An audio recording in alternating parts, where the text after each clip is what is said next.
Welcome to The Road. This is a weekly podcast of All Saints Lutheran Church. I'm your host, John Pedersen, and I serve as pastor. Each week, we reflect on faith, life, and navigating the road ahead. The language of journey is common when we think about life. It has its joys and challenges along the way, and we all need a little encouragement and guidance at times to keep us going. There's a word in the Bible, asphalia, which means truth, but it's the same root word we use in English for asphalt, if you can believe that. It's a solid surface that makes travel easier and more assured. And so every week we're going to be exploring elements of faith and life that keep us on the road. Faith isn't about living a perfect life. It's about finding our way, getting through rough spots, but seeking out those great vistas too. You can find my weekly message here, but you'll also find special conversations with guests who have insights on things like wellness, parenting, and living with unique purpose. If you appreciate this podcast, remember to subscribe where possible and share it with a friend. Here's this week's message. Well, we've come to the end of our series, The Great Adventure, and if you missed any of the messages, you can go back and view the whole service or just watch or listen to the Message podcast version. As a recap, in week 1, we talked about the importance of setting your destination or direction, and that as Christians, Jesus helps point us in the right direction. And week 2 was the scenic stop when we explored the value of unexpected detours and side trips in life. Week 3 was the purpose, where we dug into the purpose Jesus himself revealed in his hometown synagogue, and we reflected on how, as his students, we should find a way to reflect a similar purpose in our own life. Week 4 was the big snag, which dealt with how to respond to adversity and resistance. Week 5 was the wow moment, opening ourselves to the abundant grace and love that Jesus offers when we are traveling over deep waters, exhausted and disappointed. Week 6 was the talk. Jesus gave a pretty hard-nosed talk, challenging his followers to work for justice and peace in the earth. And as Christians, we're called to pursue those ideals still. Last week was the life lesson when I spoke about the call to love our enemies from the vantage point of serving on jury duty. And finally, we come to this week. Are you tired yet? That's kind of what adventures are like. They're long, they're filled with a range of emotions and experiences, and they can leave us feeling at times uncertain and even disheartened. And that's why we're ending with the Mountaintop experience. Both we and the disciples need those special moments where we get some clarity and assurance. There are always plenty of questions and challenges to come, but it can be important to look back at transformational experiences as a way to ground us and remember that God is at work in our lives. A couple of years ago now, some of us gathered together and were invited to reflect on some of the moments when our faith grew or became more real for us. And it's helpful to recognize how our faith has been impacted by key experiences. And one of the insights that came from that was that as a congregation, we want to help provide space for those kinds of experiences to happen for all of us. That may come in a retreat, a serving event, a key conversation you have with someone. It may come when you're going through a difficult time and you have someone there to walk alongside you. All of these kinds of moments can become transformational for us. They can be that proverbial mountaintop experience where we feel exhilarated, loved, like we belong, like we have clarity about our faith. And there are many ways we can experience faith in a more profound way. And let's be clear, as a church, we provide these opportunities often. We offer retreats for youth. We invite people into serving opportunities like we're doing after the service today. We hold worship every week where we're surrounded by music and prayers and messages. We offer book studies and small group conversation. We do all this and more, but we don't guarantee any special mountaintop experience. We believe every one of these things will be meaningful and valuable. But as to whether God shows up or you have some special moment of insight or clarity, we can't control that. I can't certainly control that. In the words of Jesus to Nicodemus in John 3, the Spirit blows where it chooses. There are certainly things you can do to make that more possible, beginning with simply putting yourself in a place where you can have more of those experiences to begin with. And sure, showing up to worship regularly helps.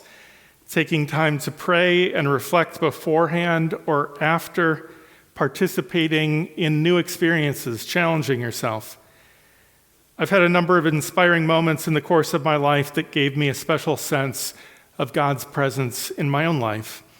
These haven't always been outwardly earth-shaking. There's no one time, but it's different for everyone. In fact, I really appreciate the letters and correspondence from Mother Teresa that emerged after her death that show how she had a powerful sense of call to ministry and serving in Calcutta, but then went for decades without anything quite like that. She wrote in one letter to a spiritual confidant, "Jesus has a very special love for you, but as for me, the silence and the emptiness is so great that I look and do not see, listen and do not hear." And so, if it doesn't feel like you've ever had any mountaintop experience, or you're in a place where that sense of God is not as strong as it once was, know that with Mother Teresa, you're in pretty good company.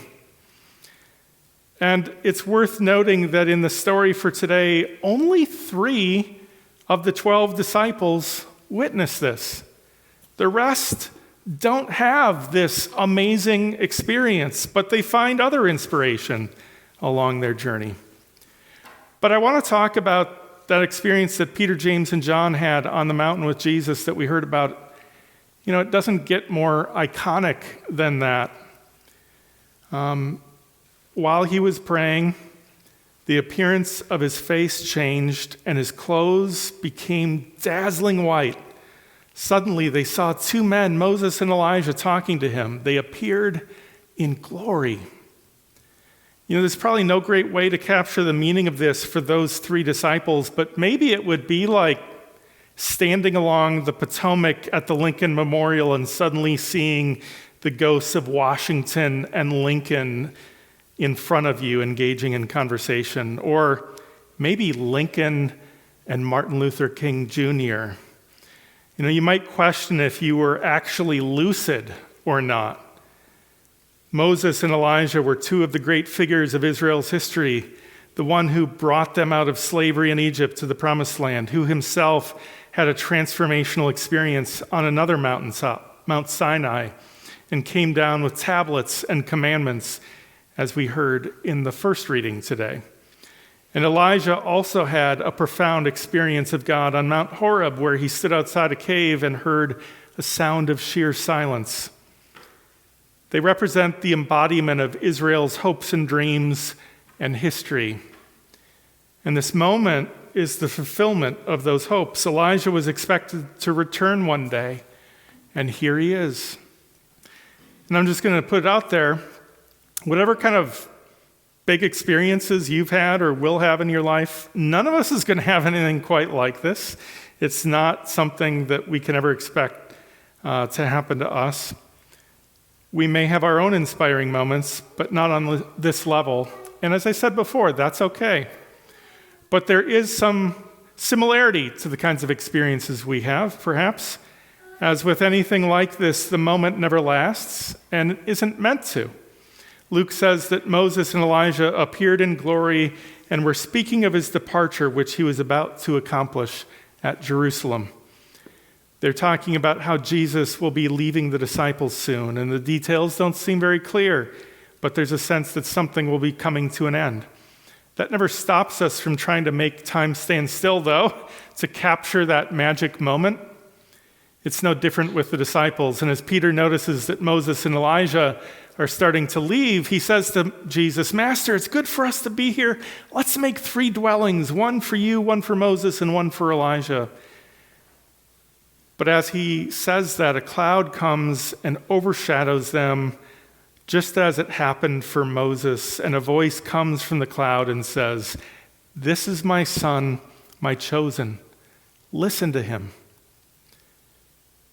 Your continued inspiration and sense of vitality isn't going to come by trying to freeze some moment in place.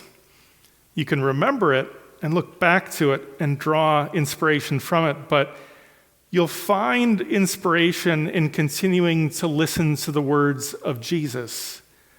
That's where we can look for our inspiration going forward. And we'll need that because, as this story always suggests, eventually you come down from the mountain, life goes on, and even as we close this season with the Transfiguration, we enter into Lent now, and we're surrounded by news of war in Europe. And the truth is that war is raging around the world all the time, but it's not always in places connected more closely to our own ancestry. There are quite a few people in our community whose ancestors came from Eastern Europe, and there are many others who are first generation from Russia and Eastern Europe even today. It hits close to our hearts. The impacts of it could widen.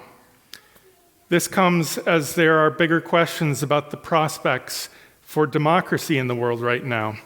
There are voices who would draw us toward more authoritarian solutions to preserve some mythical past or culture.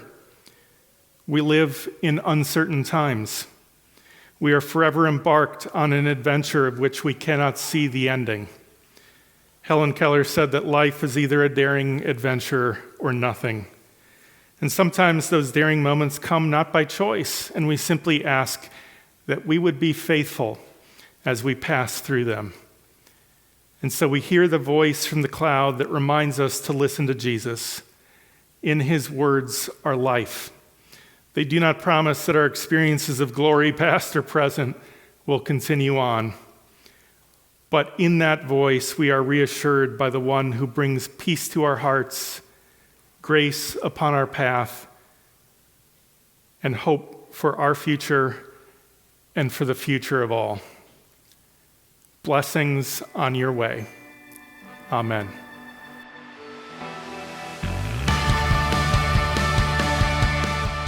That's this week's message. You don't have to navigate the road ahead alone. You can join with others at All Saints. Visit allsaintsmtka.org for more information. Have a great week.